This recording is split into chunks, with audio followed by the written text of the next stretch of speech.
تو حدیث میں اس طرح فرمایا گیا جزامی بندے کی طرح جس کے ہاتھ پاؤں گل سڑ چکے ہیں. اب جس کے ہاتھ پاؤں گلے سڑے ہوئے ہوں کیا وہ کام پایا تکمیل تک پہنچا پائے گا؟ تو اس لیے ہمیں حکم ہے ہر کام شروع کرنے سے پہلے بسم اللہ الرحمن الرحیم پڑھیں. اور ذیشان کام، پیارا کام، اچھا کام. یہ بھی سماعت فرما لیں، فقہائے کرام نے لکھا ہے اگر کوئی برائی سے پہلے بسم اللہ پڑھے گا اور جان بوجھ کر پڑھے گا، حتیٰ کہ فقہا نے ایک مسئلہ لکھا ہے جو شراب پینے سے پہلے بسم اللہ پڑھتا ہے کافر ہو جاتا ہے. غلط کیا اس نے، گندا کام کر رہا ہے، اس سے پہلے بسم اللہ پڑھ رہا ہے. ہاں ہمیں یہ حکم ہے کہ جو اچھے کام ہیں، گھر میں جا رہے ہیں بسم اللہ، دعا یہی ہے، گھر سے باہر نکل رہے ہیں بسم اللہ توکلت علی اللہ، گھر میں داخل ہو رہے ہیں اللہم انی اسألک خیر المولج و خیر المخرج بسم اللہ ولجنا و بسم اللہ خرجنا وعلی اللہ ربنا توکلنا، بسم اللہ بسم اللہ بسم اللہ، سبحان اللہ، اللہ کا نام لے لے کے. اور اللہ کے نام کی برکت سنیں. ایک حدیث میں آتا ہے کہ اللہ کا ایک دفعہ نام لینے سے 40 سال قیامت مؤخر ہو جاتی. حاجی صاحب، ایک دفعہ اللہ کا نام لینے سے 40 سال قیامت مؤخر ہو. جب آخری دفعہ اللہ کا نام لیا جائے گا نا اس کے بھی 40 سال بعد قیامت آئے گی.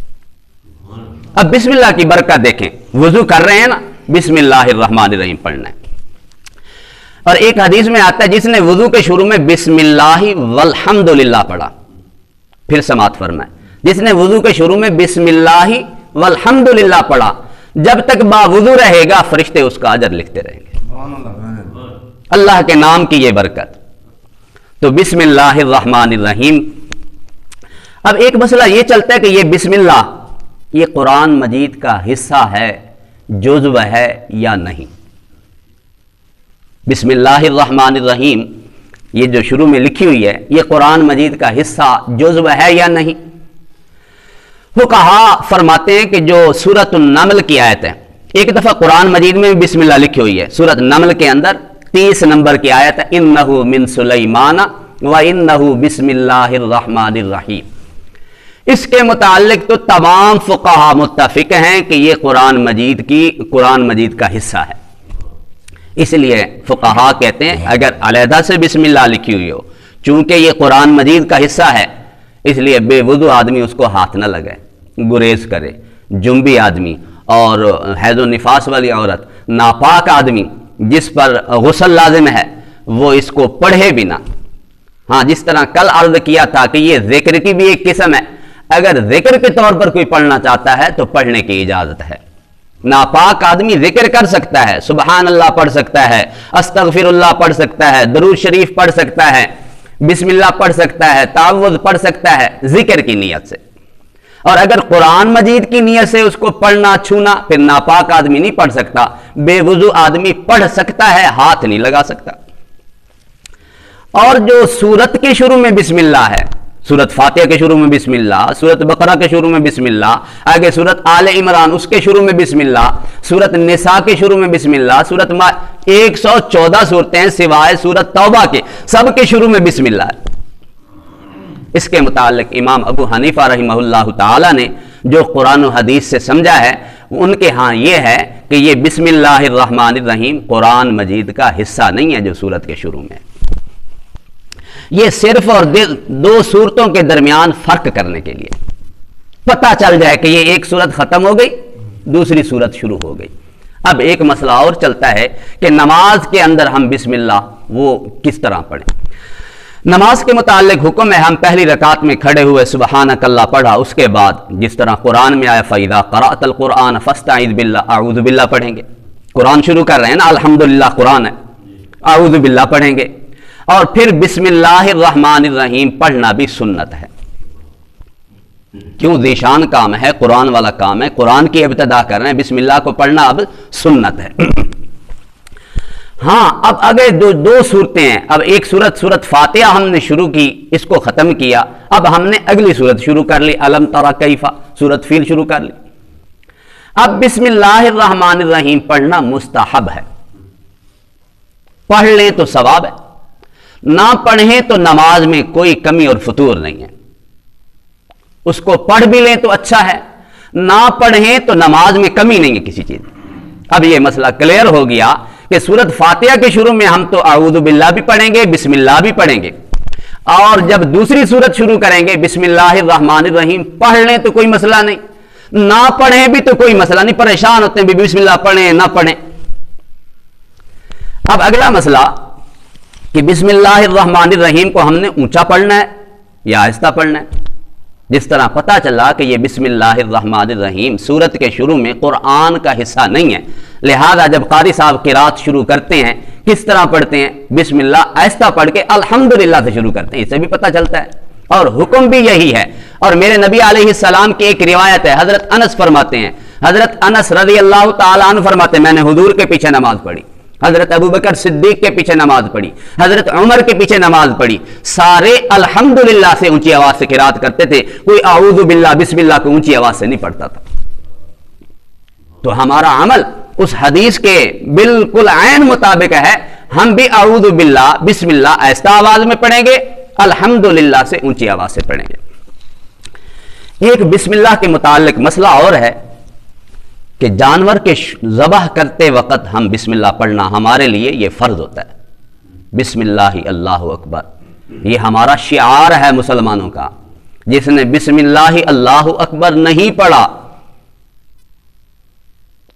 اس کے متعلق قرآن میں حکم ہے وَلَا تَأْكُلُوا مِمَّا لَمْ يُذْكَرِ اسْمُ اللَّهِ عَلَيْهِ، جس جانور پر اللہ کا نام نہ لیا گیا ہو اسے مت کھاؤ،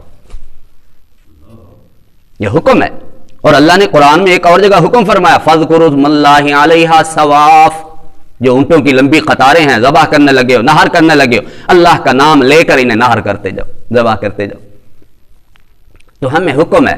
تو لہذا جس جانور کے شروع میں اگر تو جان بوجھ کر اللہ کا نام نہ لیا جائے پھر تو کھانا جائز نہیں ہے، بالکل نہیں کھا سکتے۔ اور اگر بھول گیا بندہ، پھر حدیث میں آتا ہے کہ ہر مومن کے سینے میں اللہ کا نام ہوتا ہے، لہذا اگر کوئی بھول گیا ذبح کر بیٹھا تو اس جانور کو کھایا جا سکتا ہے۔ جس نے جان بوجھ کر نہیں پڑھا، بھولا بھی نہیں، جان بوجھ کر نہیں پڑھا، اس جانور کو کھانا ہمارے لیے جائز نہیں ہے۔ ایک اور مسئلہ، میرے نبی علیہ السلام جا رہے تھے، پیچھے صحابی بیٹھے تھے اور سواری کو ٹھوکر لگی، اس صحابی نے پڑھا تائس الشیطان، شیطان برباد ہو۔ کیا کہا؟ تائس الشیطان، شیطان برباد ہو۔ میرے نبی نے فرمایا تو نے ایسا کیوں کہا؟ شیطان سمجھتا ہے میں بھی کوئی شے ہاں، ہر ویلے میرا نام لینا۔ میرے نبی نے فرمایا جب سواری کو ٹھوکر لگے، کوئی تکلیف ہو، کوئی پریشانی، بسم اللہ پڑھو۔ جب بسم اللہ پڑھے گا تو پھر شیطان ذلیل ہوتا ہے، حقیر ہو جاتا ہے، ذلیل ہو جاتا ہے کہ مجھے تو یاد ہی کوئی نہیں کرتا۔ جب سواری پہ ٹھوکر لگے، جس طرح ہم لوگ پڑھتے ہیں عموماً، کسی کو ماں بیٹھی ہوتی ہے، باپ بیٹھا ہوتا ہے، بچہ کبھی گرتا ہے کبھی اٹھتا ہے، بسم اللہ بسم اللہ بسم اللہ پڑھتے ہیں نا، یہ حدیث کا حکم ہے ہمارے لیے۔ جب پڑھیں گے شیطان ذلیل ہوتا ہے، بسم اللہ پڑھنا ہے۔ ہم نے کسی کا یہ نہیں کہنا کہ شیطان کا ستیہ ناس تو گر گیا، پھر شیطان خوش ہوتا ہے، کرتا ہے میں کچھ ہے۔ اور اسی طرح میرے نبی علیہ السلام نے کھانے کے شروع میں، میرے نبی کی ایک زوجہ ہیں حضرت ام سلمہ، ان سے میرے نبی نے نکاح کیا، ان کی اولاد بھی تھی۔ ایک عمر ابن ابی سلمہ تھے، چھوٹے سے تھے، میرے نبی کی تربیت میں تھے۔ ایک دفعہ کھانا تیار ہو گیا، عمر ابن ابی سلمہ ایسے جیسے محمد بیٹھے دور بیٹھے تھے، کھانا آگے پڑا تھا، دور سے ہی ایسے ہاتھ کیا۔ میرے نبی علیہ السلام نے سمجھایا اے بیٹے قریب ہو جاؤ، قریب ہو جاؤ، اللہ کا نام لو، دائیں ہاتھ سے کھانا کھاؤ، اپنے سامنے سے کھاؤ۔ تو کھانا کھاتے ہوئے میرے نبی نے 4 ادب سکھائے۔ ایک تو کھانے کے قریب ہو کر بیٹھنا ہے، دوسرے نمبر پر میرے نبی نے فرمایا کہ اللہ کا نام لے کر بسم اللہ الرحمن الرحیم پڑھ کے کھانا کھانا ہے، اور تیسرے نمبر پر اپنے دائیں ہاتھ سے کھانا ہے، چوتھے نمبر پر اپنے سامنے سے کھانا ہے۔ اور ایک اور مسئلہ بسم اللہ الرحمن الرحیم کے متعلق، جب صلح حدیبیہ والا معاہدہ ہوا تھا، حضرت علی رضی اللہ تعالیٰ عنہ کو میرے نبی نے حکم دیا کہ آپ لکھیں معاہدہ۔ حضرت علی رضی اللہ تعالیٰ عنہ نے لکھا بسم اللہ الرحمن الرحیم۔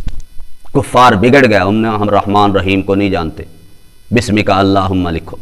اللہ نے فرمایا قل ادعوا اللہ او ادعوا الرحمن، آپ اللہ کا نام لیں یا رحمان کا نام لیں، ہیں سارے اللہ کے نام، لہذا یہ بگڑ گئے تو بسمک اللہم ہی لکھ دیں۔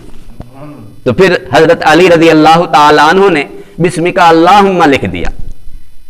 تو بسم اللہ الرحمن الرحیم ہم اپنا معمول بنا لیں، جب بھی کوئی کام شروع کریں بسم اللہ الرحمن الرحیم پڑھیں، ہر اچھے کام کے شروع میں، کھانا کھانے کے شروع میں، سواری پر سوار ہوتے ہوئے یہ حکم ہے نا، بسم اللہ مجریہا و مرساہا۔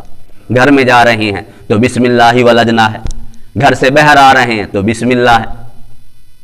تو لہذا ہم ہر ذیشان کام کے شروع میں بسم اللہ الرحمن الرحیم پڑھنے کا معمول بنائیں۔ اللہ رب العزت ہمیں عمل کی توفیق نصیب فرمائے۔ وآخر دعوانا الحمدللہ۔